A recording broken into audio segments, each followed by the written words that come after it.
Hi friends, ఎలా ఉన్నారు? బాగున్నారా? ఈ వీడియో నాకు ఒక వ్యక్తి పంపించడం అయితే జరిగిందండి. కలియుగ దైవం శ్రీ వెంకటేశ్వర స్వామి వారి చిత్రపటం అండి ఇది.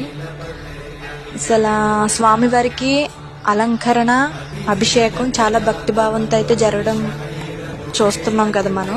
అసలు మనం దర్శనానికి గుడికి వెళ్ళినా కూడా మనకి ఇంత భాగ్యం కలగపోదునేమో. అసలు ఈ వీడియో అతను నాకు పెట్టగానే చూడడానికి నా 2 కళ్ళు సరిపోలేదండి. నా కళ్ళు నేను కూడా ఎంత అదృష్టం చేసుకుంటే వీడియో నా దాకా వచ్చింది.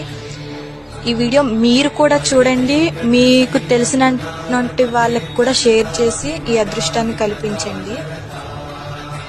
ఓం నమో వెంకటేశాయ గోవిందాయ నమః. శ్రీ శ్రీనివాసాయ గోవిందాయ నమః. అసలు ఈ వీడియో చూసాక నా మనసు, అప్పటిదాకా ఎన్నో టెన్షన్తో ఉన్న దాన్ని నా మనసు అంతా చాలా రిలీఫ్గా ఉందండి. ఓకే మరి, బాయ్ ఫ్రెండ్స్.